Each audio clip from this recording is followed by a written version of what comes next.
Parabole des 10 vierges. Si le cœur du croyant ne le fait pas lui-même suffisamment, l'enseignement de l'Église aura à interpréter les paraboles. Quand je dis l'enseignement de l'Église, je veux dire l'enseignement par voie de ministère. N'est-ce pas ? Interpréter, ce sera chercher consciencieusement, avec vérité, avec esprit de prière, à saisir toute la pensée du Seigneur. Nous avons la pensée de Christ, dit Paul. À saisir toute la pensée du Seigneur et à en explorer la portée, l'étendue. Une certaine pensée, n'est-ce pas, s'étend à certains objets ou à certaines circonstances, et il faut savoir reconnaître cela. Et bien entendu, cette interprétation consciencieuse qui tend à rechercher la pensée que le Seigneur a mise dans sa parole, cela se fera sans y mêler notre propre pensée et sans y introduire d'éléments étrangers. Et ça, surtout, ne pas introduire de choses étrangères. Quelqu'un, par exemple, n'est-ce pas, verra qu'il est question d'une couleur verte quelque part, enfin j'ai lu ça, enfin on dira, le vert c'est l'espérance. Alors on interprète avec ça, n'est-ce pas, c'est un élément de notre, peut-être, disons, notre culture moderne, n'est-ce pas. Ça n'a rien à voir, c'est un élément qu'on ne peut pas introduire ou on fausse, n'est-ce pas. Évidemment, le texte biblique, il ne faut donc introduire aucun élément étranger. Pour interpréter comme convenablement, par conséquent, il faut un effort de foi. Il faut une foi. Ça, le manque de foi ou l'insuffisance de foi sera un obstacle majeur pour toute la parole, si bien les autres passages que les paraboles, n'est-ce pas? Un effort de foi est donc indispensable. L'intelligence et la sagesse spirituelle dont parle Paul dans Colossiens 1, intelligence et sagesse spirituelle qui, nous le savons par Job notamment, viennent d'en haut, n'est-ce pas, sont un apport de l'Esprit du Seigneur. La sagesse est un apport. Alors, cette sagesse, en réponse à la foi, va être la capacité à utiliser, la seule capacité. Il ne s'agit pas d'une sagacité d'esprit humain, il s'agit d'utiliser une capacité spirituelle. Et c'est ce que veut dire le Seigneur, il l'a pourtant bien souligné, que celui qui a des oreilles pour entendre, entende. Il faut avoir des oreilles spirituelles pour entendre un langage que Paul qualifie de spirituel. Alors, si on interprète les paraboles, moi je les ai vues, c'est-à-dire par lecture, ou entendu, interprété par des gens qui étaient en dehors de tout ministère chrétien, par exemple des littéraires. J'ai entendu notamment un jeune agrégé de lettres interpréter certains passages de la Bible, n'est-ce pas, extérieurement. Il y a de l'habileté, il y a du savoir, mais le résultat est faux, entièrement faux. Que celui qui a des oreilles pour entendre, entende. Jésus a lui-même interprété 2 de ces paraboles, c'est-à-dire le semeur, un semeur sorti pour semer, et aussi l'ivraie parmi le blé, l'ivraie qui a été semé parmi le blé. Certaines autres paraboles sont d'interprétation aisée, d'autres moins, et d'autres peu, enfin, quelques-unes, disons, d'interprétation très difficile. Il y a aussi quelques paraboles dont la portée ou l'application reste indéterminée.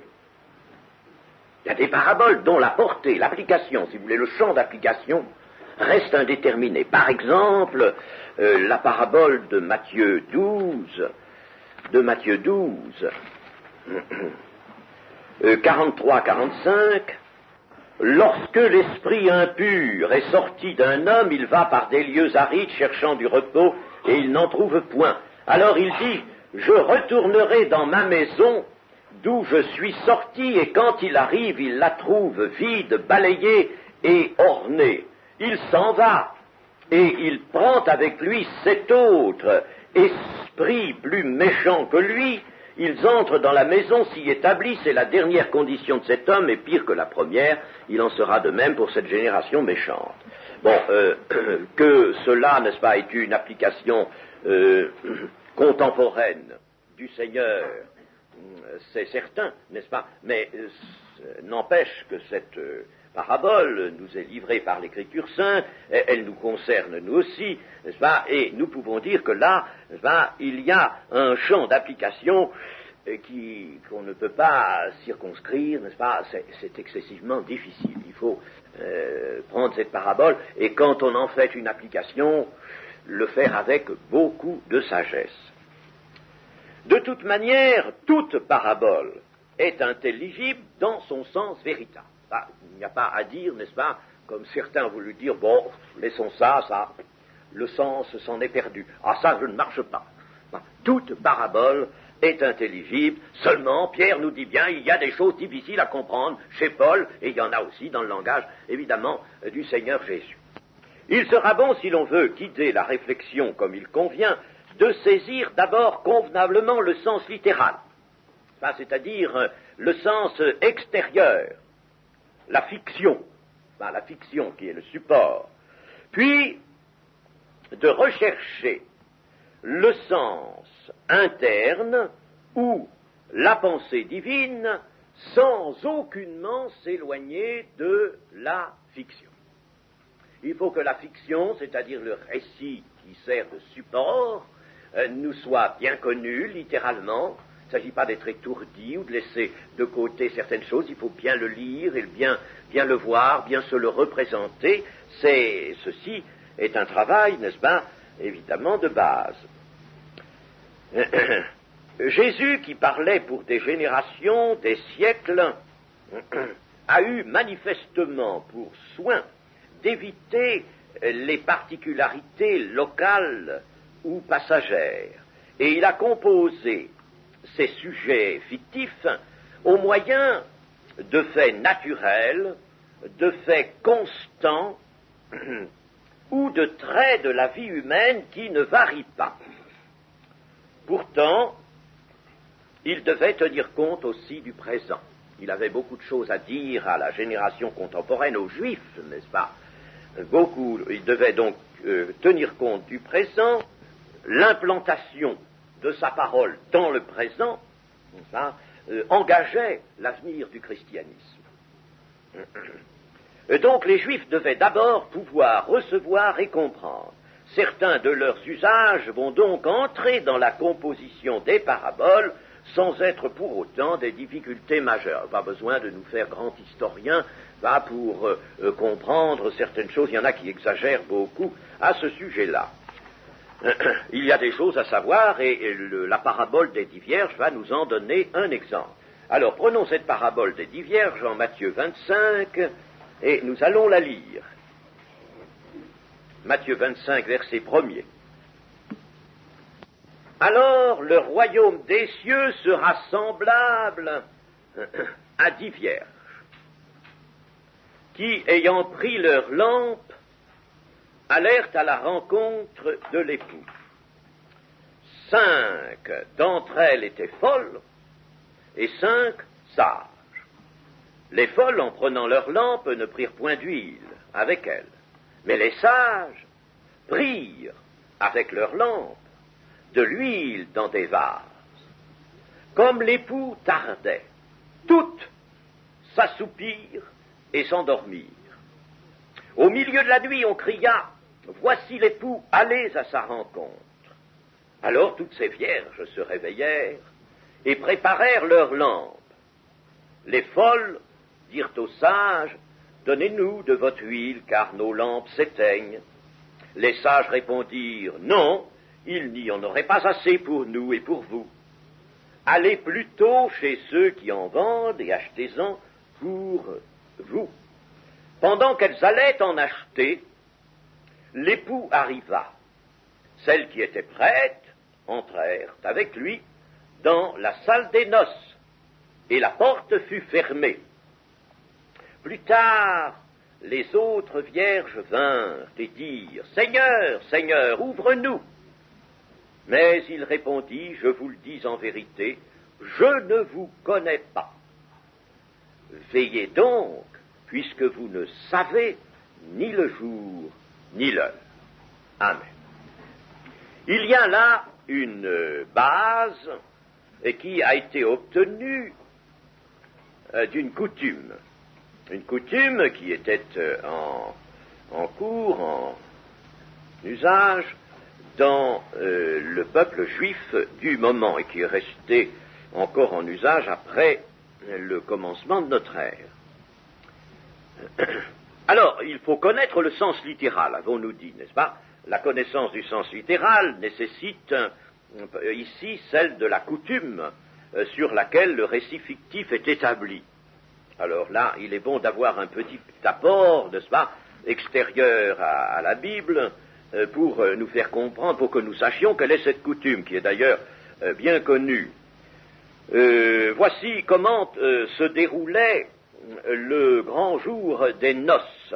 Quand des noces devaient avoir lieu, un certain jour était fixé, n'est-ce pas? Et je passe ce qui pouvait se dérouler dans le cours de la journée même des noces, mais la nuit étant venue, le futur époux, accompagné de ses amis, car s'il y a des vierges qui sont des amis de l'épouse, il y avait aussi, n'est-ce pas, des jeunes gens qui étaient les amis de l'époux. Alors, la nuit étant déjà venue, donc le futur époux, accompagné de ses amis, se rendait au domicile de l'épouse, la nuit étant venue, pour recevoir cette épouse, cette future épouse, celle qui allait à l'instant, ce jour-là, devenir son épouse. Il la recevait des mains de son père.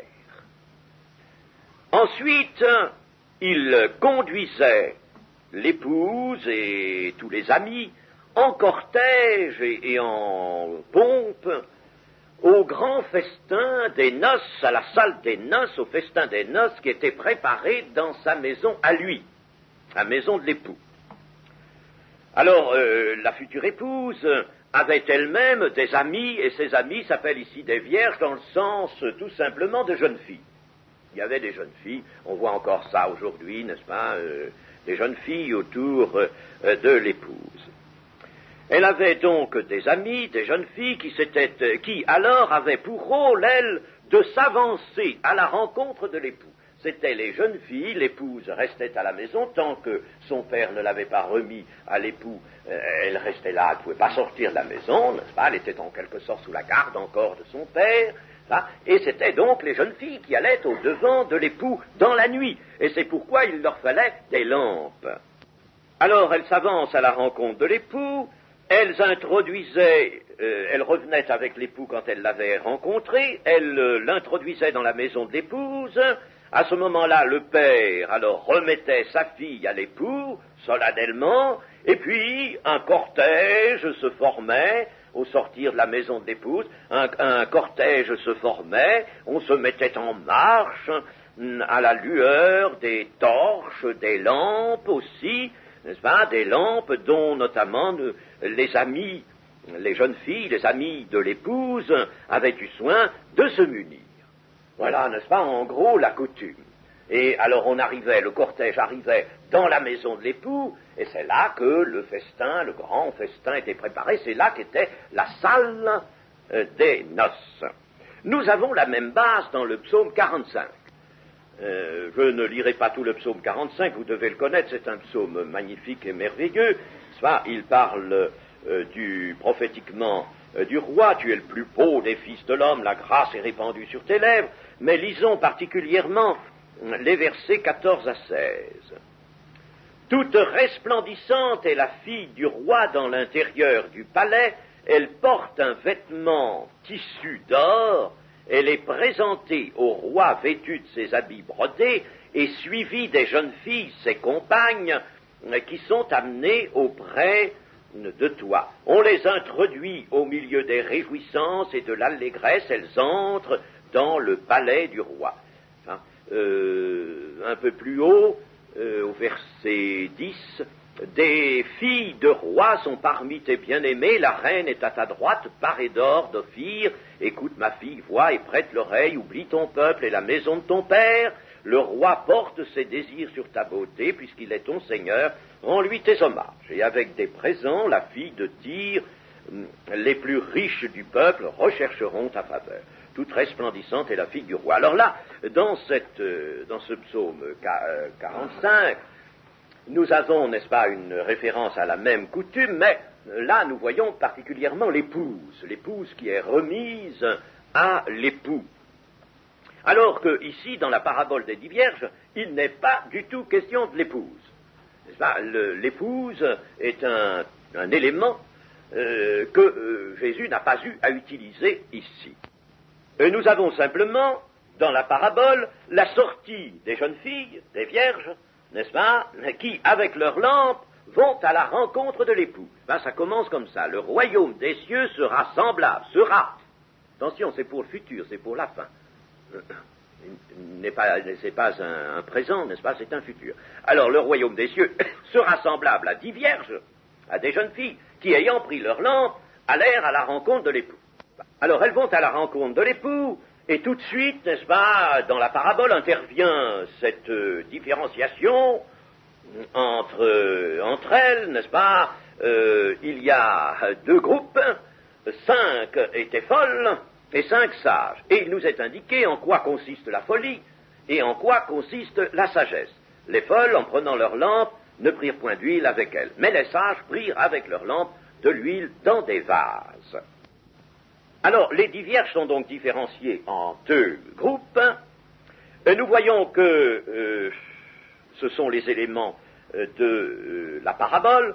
Nous voyons que l'époux tarde, elles vont à sa rencontre, l'époux tarde. Alors, ces vierges, n'est-ce pas, s'assoupirent et s'endormirent. Si l'on suit bien, n'est-ce pas, le récit, on voit les vierges ayant pris leur lampe, alerte à la rencontre de l'époux. Donc, en principe, elles sortent de la maison de l'épouse et elles vont sur le chemin. Puis, elles vont sur le chemin, elles ne trouvent pas l'époux, elles ne vont pas aller trop loin, n'est-ce pas? Alors là, il faut penser qu'elles s'arrêtent quelque part, en cours de route, n'est-ce pas? Et que, peut-être, dans une maison ou au bord du chemin, je ne sais, n'est-ce pas? Et c'est là, n'est-ce pas, que nous les voyons s'asseoir, peut-être, n'est-ce pas, s'assoupir et même s'endormir. Nous voyons aussi qu'il y a, comme élément de la parabole, une démarche désespérée des vierges folles, 5 vierges folles, une démarche désespérée pour se procurer de l'huile. Elles manquent d'huile. Nous voyons aussi que cette démarche les met en retard, qu'elles sont donc en retard, et que quand elles arrivent, la porte des noces est fermée, et nous avons aussi le refus de l'époux de les recevoir après la fermeture de la porte. Voilà, n'est-ce pas, les éléments importants de cette parabole. Les 10 vierges et 10 jeunes filles sont des amies de l'épouse, et la distinction en 2 groupes, qui est indiquée dès le début du récit, n'est-ce pas, est donc une chose importante. Vous voyez, dès le début du récit, 5 sont folles, et 5 sont sages, n'est-ce pas? Et l'on nous dit pourquoi. C'est indiqué dès le début du récit, alors que le fait qui distingue les folles des sages, le fait n'est pas apparu. Le fait, en somme, il y a ceci au début, c'est que on ne peut pas, a priori, à moins d'être vraiment un observateur, n'est-ce pas, de regarder qu'il y en a certaines qui n'ont pas le petit vase d'huile, d'autres qui l'ont, mais a priori, n'est-ce pas, toutes arrivent prêtes, semble-t-il, leurs lampes brûlent, n'est-ce pas, par conséquent, a priori, il n'y a pas de différence dans les 10 vierges. La différence va se manifester en raison précisément cet élément que le Seigneur met dans la parabole, le retard de l'époux. La folie, c'était donc de n'avoir pas pris d'huile en réserve, et la sagesse, c'était d'avoir eu soin de se munir d'un vase contenant une réserve d'huile. Si l'époux n'avait pas tardé, la folie n'aurait pas été pratiquement distinguée de la sagesse, car toutes les vierges auraient pu pénétrer dans la salle des noces, lampe encore allumée. Hein? S'il était venu plus tôt, les lampes s'éteignirent parce que l'époux avait tardé et qu'entre-temps, tout le monde s'était endormi, un temps plus ou moins long, mais enfin, on s'était endormi donc parce que le retard était assez considérable, n'est-ce pas? Nous voyons la chose apparaître ainsi, et alors là, n'est-ce pas, l'huile des lampes s'épuise, mais il y en a certaines, ce sont les sages qui peuvent alimenter le réservoir de la lampe, tandis que les autres, n'est-ce pas, n'ayant pas de petite réserve, hein, ne peuvent pas l'alimenter. Mais si l'époux n'avait pas tardé, s'il était venu au début, n'est-ce pas, les lampes auraient toutes brillé et tout le monde aurait pu entrer dans la salle des noces. C'est important de réfléchir à cela. Donc, si l'époux n'avait pas tardé, la folie des folles n'aurait pas été distinguée de la sagesse des sages. Vous voyez, n'est-ce pas? La folie n'aurait pas été distinguée de la sagesse, pratiquement. Hein. Évidemment, le Seigneur, lui, est observateur, il aurait pu voir qu'il n'y avait pas la réserve. Mais, je vous l'ai toujours dit, le Seigneur veut rendre effectif le défaut qui se présente chez les hommes, l'incrédulité, le manque de vigilance. Il veut le rendre patent, effectif. Il y a donc ici, dans la parabole, un retard de l'époux qui rend patent, effectif, la folie des folles, par rapport à la sagesse des sages. Mais la parabole contient donc ce détail important, l'époux tarde, il tarde même beaucoup, puisque les vierges s'endorment. Et il arrive, nous est-il dit, voyez qu'il tarde beaucoup, il arrive au milieu de la nuit. Ce n'est plus le soir. En général, c'était le soir. La nuit venue, n'est-ce pas, c'était le soir. Mais là, au milieu de la nuit, arrive l'époux. Les folles n'avaient pas pensé à un retard éventuel aussi prolongé. Elles manquent d'huile pour la clarté de leur lampe. Elles n'avaient pas pensé à cela. Tout simplement, les folles n'avaient pas pensé à un pareil retard. Et parce qu'elles manquent d'huile, elles manquent l'entrée dans la salle des noces. Elles s'aperçoivent, lorsqu'on annonce l'époux, n'est-ce pas, à l'arrivée de l'époux, que leurs lampes s'éteignent. Au milieu de la nuit, on cria « Voici l'époux, allez à sa rencontre. Remettez-vous en marche, n'est-ce pas, pour arriver vers lui, car l'époux devait les trouver en marche. » C'est ainsi que le Seigneur veut nous trouver aussi, n'est-ce pas, en marche. L'époux devait donc les trouver en marche, alors remettez-vous en marche, n'est-ce pas, voici l'époux. Allez à sa rencontre. Alors toutes ces vierges se réveillèrent et préparèrent leurs lampes. Évidemment, n'est-ce pas, il faut moucher un peu la mèche, n'est-ce pas, préparer les lampes. Mais là, dans cette préparation, les sages sont tout à fait à l'aise, elles ont ce petit vase, elles s'aperçoivent que on a dormi assez longtemps et que l'huile s'est épuisée, mais elles en remettent tout de suite, n'est-ce pas, et par conséquent, la flamme continue.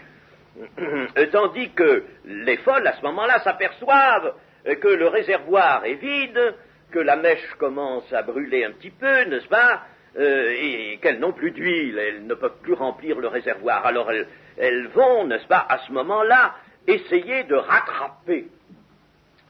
Elles vont rattraper leur imprévoyance. Elles essaient de rattraper leur imprévoyance et de découvrir un moyen de parer à ce dommage, n'est-ce pas. Elles vont essayer d'y parer. Alors, premièrement, elles demandent aux sages de leur donner de leur huile. On voit bien que les sages, n'est-ce pas, là, elles s'aperçoivent ce qu'était la sagesse. Là, elles voient que les sages ont un petit vase, alors donnez-nous de votre huile. Les sages refusent. Alors il y a des gens, n'est-ce pas, qui sont vraiment, n'est-ce pas, des moralistes merveilleux et qui ont pu dire ou écrire que les vierges sages, toutes sages qu'elles étaient, n'étaient pas charitables, parce qu'elles auraient dû, n'est-ce pas, concéder un petit peu de leur huile aux folles. Il s'agissait d'un petit moment, n'est-ce pas, elles auraient pu partager, n'est-ce pas. Vous savez qui dit cela, n'est-ce pas, je l'ai entendu, chers amis, à la radio, dans la prédication, le sermon d'un pasteur protestant. On aime beaucoup la charité aujourd'hui, mais on ne comprend rien de rien, n'est-ce pas, à ce qui est spirituel. Non, elles ne peuvent pas partager. Elles sont sages encore en ceci qu'elles ne peuvent pas partager. Car les sages, n'est-ce pas, ne peuvent pas partager ce qui est juste nécessaire. Et ce qu'elles ont personnellement, elles ne peuvent pas le partager. Il ne s'agit pas d'introduire une notion factice de charité. Aujourd'hui, n'est-ce pas, on n'a que ça dans l'idée charité, on ne sait pas ce que c'est que la charité. Alors là, n'est-ce pas, c'est juste nécessaire, la démarche des folles à l'égard des sages ne peut pas, n'est-ce pas, évidemment leur procurer de l'huile. Alors, en deuxième tentative, elles s'en vont dans le village, les sages leur disent, écoutez, il n'y a qu'un moyen, allez tenter d'aller en chercher, vous n'en avez pas, ben, il y a un village ici, il y a des gens qui en vendent, et même au cours de la nuit, vous pourrez trouver quelqu'un qui voudra bien vous vendre un peu d'huile. Alors elles s'en vont dans le village à la recherche de l'huile, et cela demande du temps, il y a un déplacement, il faut chercher, n'est-ce pas, parmi ces gens qui dorment dans le village, quelqu'un qui veuille bien vendre de l'huile en pleine nuit. Elles viennent en acheter, mais cela va les mettre évidemment gravement en retard. Cela va leur donner un grave retard. On peut dire qu'en définitive, donc, les efforts du dernier moment sont inutiles. Le rattrapage du défaut de sagesse, n'est-ce pas, le rattrapage final, au moment où l'époux est annoncé, est impossible. Le rattrapage final est impossible, il n'y a point d'expédient auquel on puisse recourir pour compenser son défaut de sagesse et de vigilance par conséquent, puisque c'est ça qui est en cause. Les efforts du dernier moment, la tentative de rattrapage final, ne permettent pas de garder la place de vierge admise en temps utile dans la salle des noces. Ceci étant dit, nous avons fait le travail de défrichement nécessaire, le travail de clarification nécessaire, n'est-ce pas? Nous avons fait la réflexion suffisante et nous pouvons maintenant nous dire, bon, alors, que veut me dire le Seigneur par l'intermédiaire de cette parabole? Est-ce qu'il faut que maintenant j'interprète encore cette parabole ou ai-je simplement un avertissement, une leçon à en retirer? Eh bien, l'interprétation de la parabole est maintenant terminée. Ce que nous venons de faire est suffisant. L'interprétation de la parabole est terminée. Sans quoi, nous ne tiendrions pas compte qu'il s'agit d'une parabole. C'est terminé, et il s'agit maintenant d'en recueillir la leçon, c'est-à-dire le fruit. Or, cette leçon est un avertissement. Et je vous ai dit, toute parabole, n'est-ce pas, tend vers une vérité à mettre en lumière, une leçon à donner, à délivrer, n'est-ce pas, une seule chose. Et la chose, le Seigneur l'a dit dans le verset 13, « Veillez donc, puisque vous ne savez ni le jour ni l'heure. » Et l'encadrement de la parabole des 10 vierges, d'ailleurs, est encore celui-là, n'est-ce pas, le Seigneur, là, dans les derniers temps de sa présence parmi les apôtres, est en train précisément de les inciter à la vigilance. Alors, l'interprétation est donc faite, il s'agit seulement de recueillir la leçon. Cette leçon, disons-nous, est un avertissement. Le Seigneur n'entend pas dire autre chose que ce qu'il y a dans le verset 13.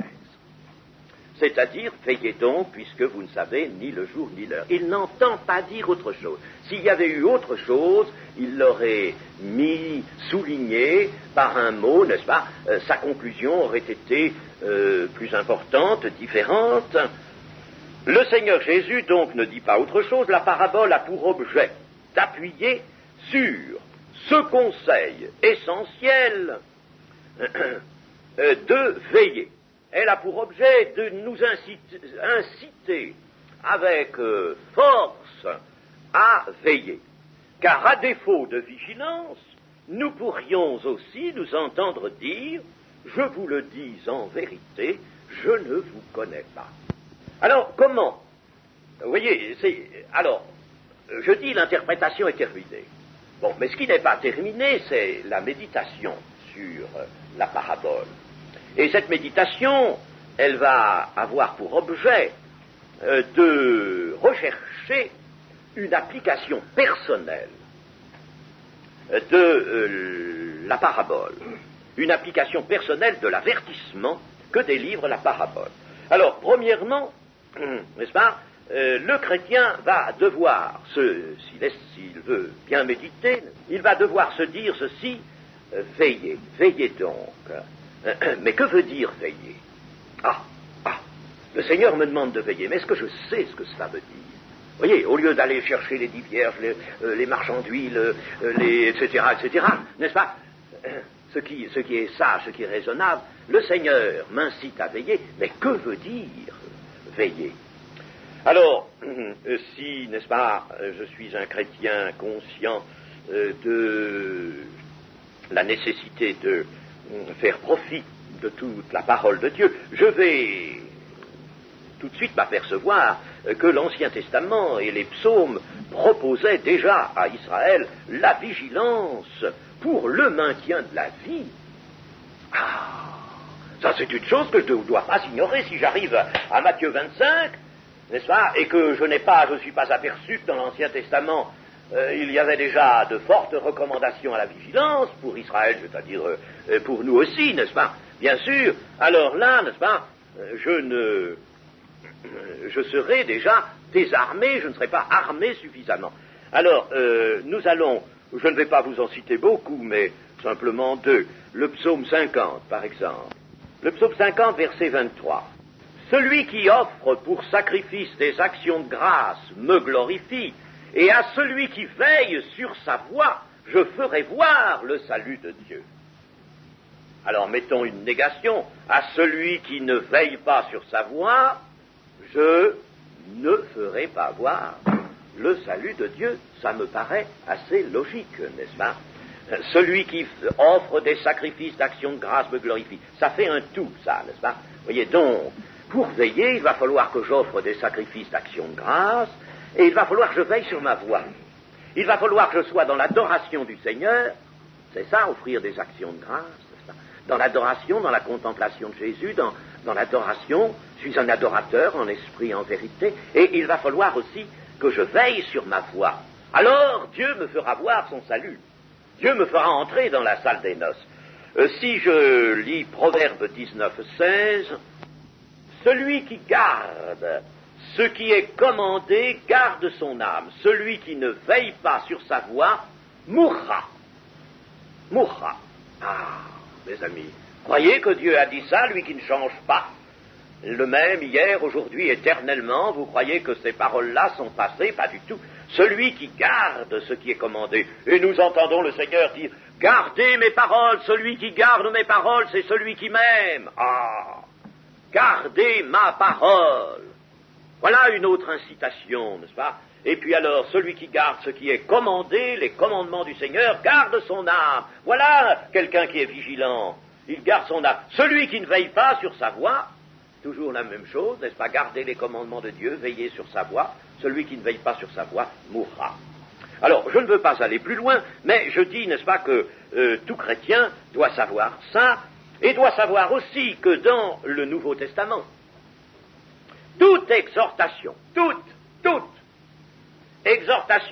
à l'adresse des enfants de Dieu repose sur, je vais employer différents termes, la continuité de la vie chrétienne par la foi, la marche en avant, la persévérance, la vigilance, la lutte contre la négligence. Et Jésus a mis sur ces recommandations un accent particulier. Toute exhortation tend à ça. Il n'y a pas d'exhortation valable et vraiment l'expression de la parole de Dieu qui ne contienne cet élément de persévérer dans la foi. Ce ne serait pas une exhortation. Et chers amis, si je vous dis, par exemple, n'est-ce pas, soyez des disciples, bon, et si je dis, eh bien, vous êtes des disciples, c'est très bien, tout est parfait, c'est bien, vous n'avez pas à vous soucier, attendez le jour, faites... Eh bien, je dis une parole qui n'est pas la parole de Dieu. Je dis une parole fausse. Toute exhortation, quelle qu'elle soit, contient un élément pressant le chrétien à persévérer, à être vigilant. Ça, c'est la note dominante, la marque de toute véritable exhortation. C'est pas la peine d'exhorter. C'est ça, pour dire aux gens, pas aux chrétiens, ne bougez pas. Vous n'avez rien à faire, n'est-ce pas? Vous n'avez qu'à rester tranquille, attendre le jour. Non, toute exhortation est un mouvement en avant, un prime, un mouvement en avant, n'est-ce pas? Et surtout, le maintien. Demeurez, conserve-toi pur, gardez ce que vous avez reçu. Mon juste vivra par la foi, s'il se retire, mon âme ne prend pas plaisir en lui. N'est-ce pas? Voyez, toujours un mouvement de persévérance. Et la persévérance, Paul, dans les Romains, nous en parle, n'est-ce pas, avec force, cette espérance. Les Hébreux nous en parlent aussi comme une encre de l'âme, qui est là-bas, jetée dans le lieu très saint, n'est-ce pas, l'espérance. Espérance qui va avec la patience, qui va avec la persévérance. Celui qui persévérera jusqu'à la fin sera sauvé. Toute exhortation doit contenir un élément d'incitation à durer, à continuer, à marcher de mieux en mieux, de progrès en progrès. Donc, n'est-ce pas, à aller en avant. Et tout ça, ça comprend, ça peut se résumer d'un mot, n'est-ce pas, vigilance, ou de deux mots, si l'on veut, vigilance et sobriété. Parce que sobriété, n'est-ce pas, un sens dans le grec qui est celui d'une attente. L'attente. Le Seigneur Jésus a dit par exemple ceci, je le dis à tous, veillez. Dans Marc 13, 37. Il a dit aussi, veillez et priez en tout temps. Luc 21, 36. Et il a dit alors, là, n'est-ce pas, quand il s'agissait de l'Apocalypse, c'est-à-dire, n'est-ce pas, les dernières paroles, le 66e livre, alors là, n'est-ce pas, c'était les dernières paroles qu'allait prononcer le Seigneur Jésus ou qui allaient venir de lui par Jean, n'est-ce pas? Et alors, il est dit dans Apocalypse 3.3, c'est dit à une église, l'église de Sardes, rappelle-toi donc comment tu as reçu et entendu, et garde, et repens-toi. Si tu ne veilles pas, je viendrai comme un voleur et tu ne sauras pas à quelle heure je viendrai sur toi. C'est Christ qui parle, mes amis, à l'église. Chapitre 16, alors nous arrivons là, presque tout à fait à la dernière page, il ne va plus y avoir grand-chose, n'est-ce pas? Et la Bible arrive à son point final.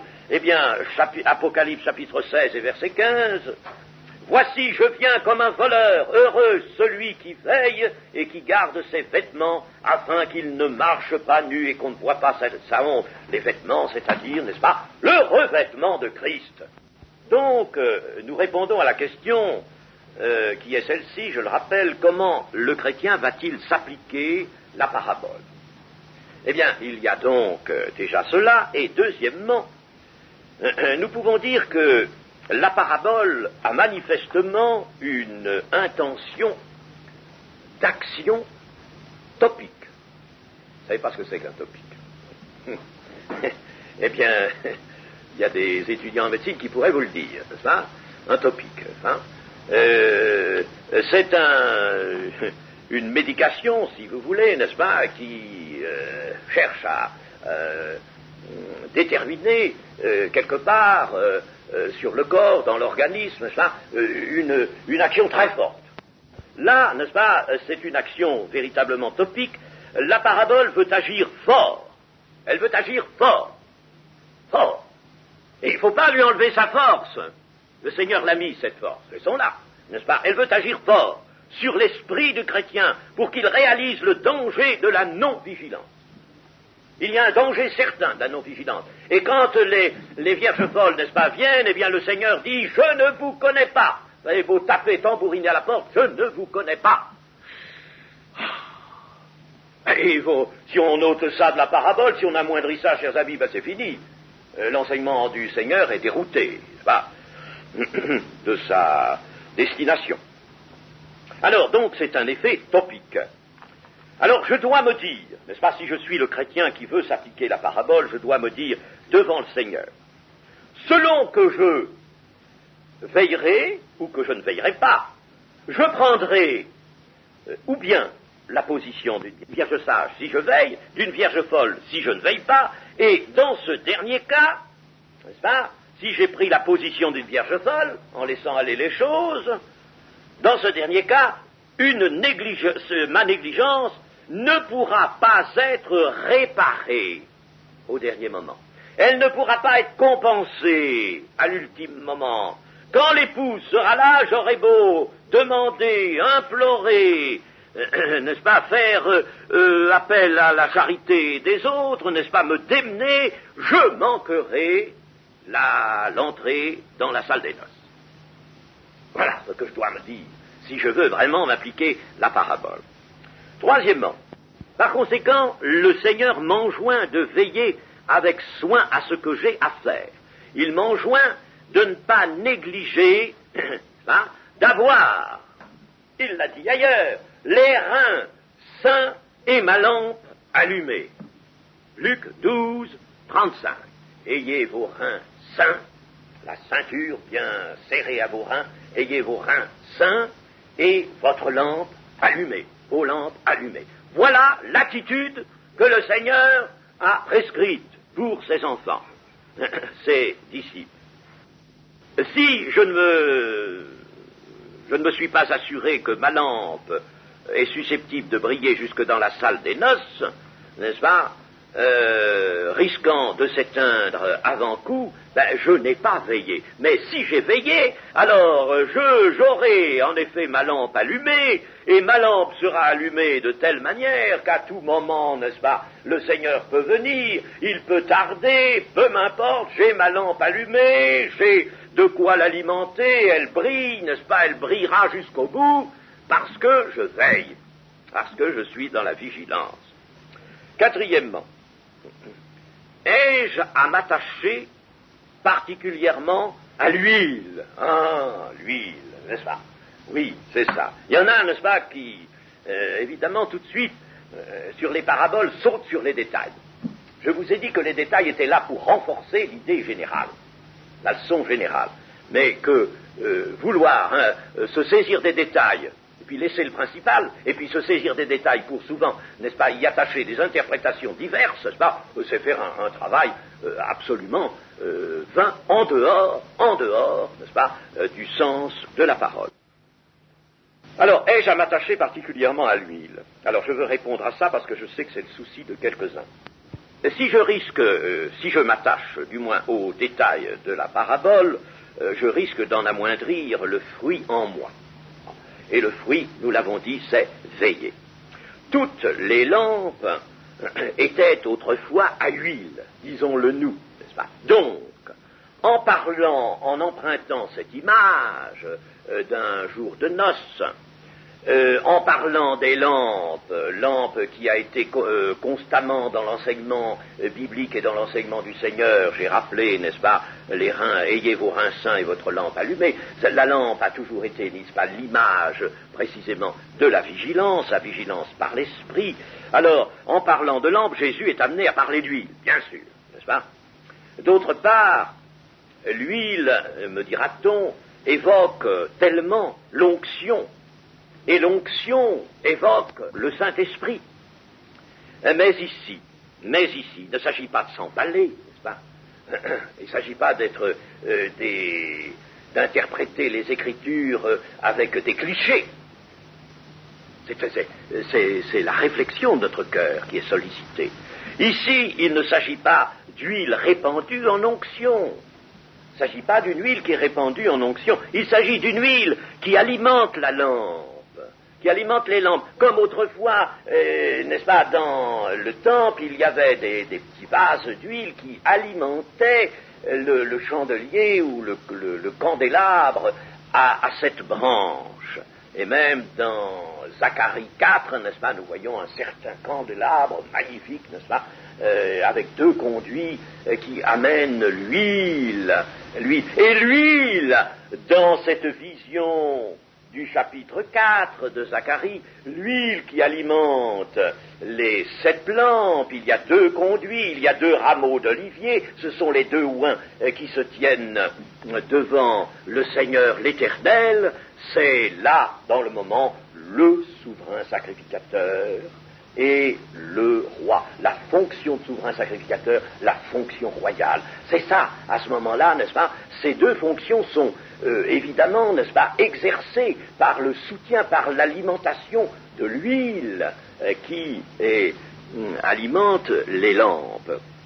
Alors, évidemment, n'est-ce pas, je le redis, l'huile évoque l'onction et l'onction évoque le Saint-Esprit. Mais ici, il s'agit, n'est-ce pas, non pas d'une huile répandue sur la barbe d'Aaron, mais d'une huile alimentant ma lampe. Donc, si c'est ma lampe qui est en cause, n'est-ce pas, ma lampe ne peut pas briller avec autre chose qu'avec de l'huile. Elle peut pas être alimentée autrement, n'est-ce pas, c'est dans l'image constante cela. Bon, c'est ma lampe qui importe, donc c'est ma ferveur. Donc c'est mon amour, donc c'est ma vie intérieure. Nous en avons parlé, ma vie intérieure que l'esprit alimente. Veillez, c'est donc par toutes les voies de la piété maintenir en moi l'ardeur et l'amour. C'est cela, n'est-ce pas? Et quand je parle d'amour, je parlerai bien entendu d'accomplissement des commandements du Seigneur et de garder sa parole, c'est implicite, n'est-ce pas? Demeurez dans mon amour, voilà, et demandez ce que vous voudrez, cela vous sera accordé. Demeurez dans mon amour, maintenez-vous là. C'est ça que le Seigneur veut nous dire. Je retiendrai donc dans mon cœur l'espérance du retour du Seigneur. J'aimerai son avènement. Je retiendrai en moi la parole prophétique. La parole prophétique, j'en ai besoin. Si la parole de Dieu s'écarte, s'éloigne de mon cœur, chers amis, je ne peux pas veiller comme il faut. Si je ne suis pas celui qui se nourrit constamment de la parole de Dieu, comment serais-je vraiment un vigilant, un de ces vigilants que veut le Seigneur? Lisez 2 Pierre 1,19. Et nous tenons pour d'autant plus certaine la parole prophétique à laquelle vous faites bien de prêter attention, comme à une lampe qui brille dans un lieu obscur, jusqu'à ce que le jour vienne apparaître et que l'étoile du matin se lève dans vos cœurs. Vous voyez, n'est-ce pas, que la parole prophétique ici est comparée même à une lampe qui brille dans le lieu obscur, jusqu'à ce que le jour vienne apparaître et que l'étoile du matin se lève dans vos cœurs, et que le Seigneur Jésus vienne, n'est-ce pas? Vous voyez, n'est-ce pas? Alors, par conséquent, voilà ce que la lampe veut me dire.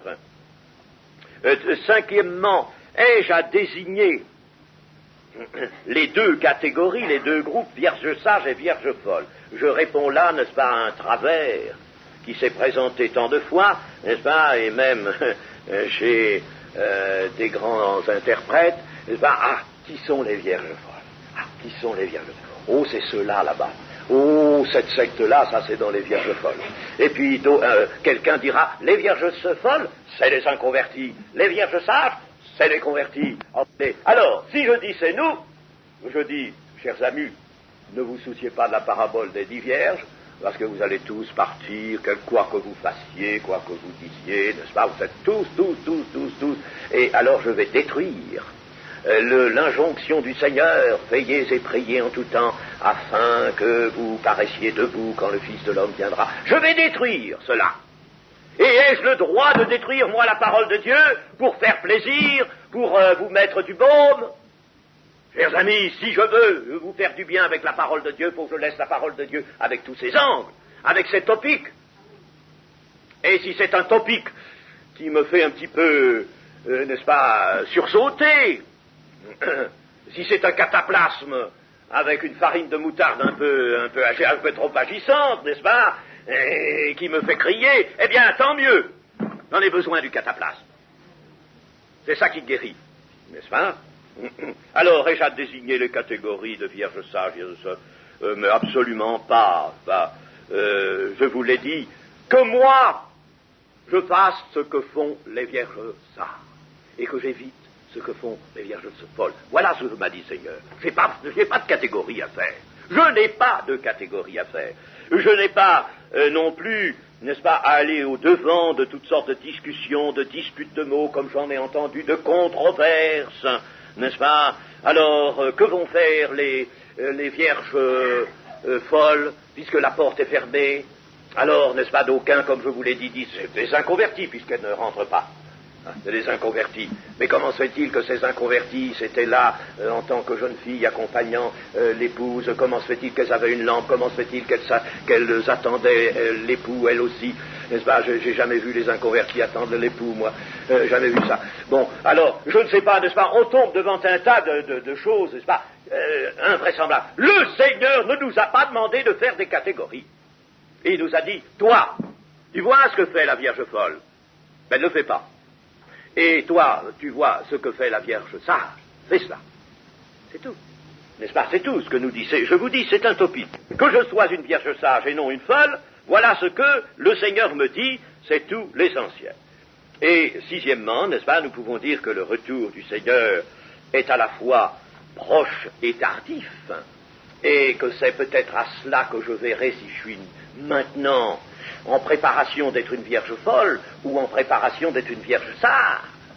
C'est peut-être à cette distinction-là. Parce que, chers amis, le Seigneur peut tarder. Pierre nous dit, vous savez, le Seigneur ne tarde pas comme comme certains le pensent. Il ne tarde pas. Mais pour certains, il tarde, n'est-ce pas? Il y en a qui ont l'impression qu'il tarde. D'autres, n'est-ce pas, n'ont pas du tout cette impression-là, n'est-ce pas? Eh bien, le Seigneur est proche. Il est proche car sa venue surprendra ceux qui ne se sont pas préparés, qui ne se tiennent pas prêts. Sa venue les surprendra comme la venue d'un voleur au milieu de la nuit. Il arrive alors, en quelque sorte, pour cela, n'est-ce pas, que le Seigneur est comme en avance. S'il se trouve des chrétiens, n'est-ce pas, qui ne se sont pas préparés, qui se sont laissés aller à la mollesse de l'existence présente, n'est-ce pas, se disant, on est sauvé, ça va bien, n'est-ce pas, et puis, distrayons-nous tout de même un peu, n'est-ce pas, et puis goûtons, et puis, oui, alléluia, les réunions, etc., mais en somme, dans le cœur, y a un petit peu une petite lampe, une petite flamme, mais où est l'huile pour alimenter? Alors, si je suis dans cet état, n'est-ce pas, eh bien, le retour du Seigneur, pour moi, sera trop proche. Il aurait mieux valu que le Seigneur revienne plus tard, me laisse plus de temps encore, n'est-ce pas? Et le Seigneur sera tardif, le retour du Seigneur sera tardif pour ceux qui se sont préparés, qui sont prêts et qui sont comme impatients, n'est-ce pas? Comme impatients. Ceux-là sont prêts, ils voudraient voir tout de suite le Seigneur, n'est-ce pas? Le mieux, c'est d'être avec le Seigneur. Ah, le retour du Seigneur, n'est-ce pas? Ils aspirent, ils attendent vraiment. Ceux-là, ce sont ceux qui ont déjà maintenant de l'huile, de quoi alimenter leur lampe, n'est-ce pas? Ils tiendront. Alors c'est dans cette position-là qu'il faut que nous soyons. Voilà le but de la parabole, n'est-ce pas? Et toutes les controverses, et toutes les disputes, les discussions, les catégorisations, n'est-ce pas? Balayez ça, mettez ça dehors, ça n'a rien à voir avec l'enseignement du Seigneur. Amen.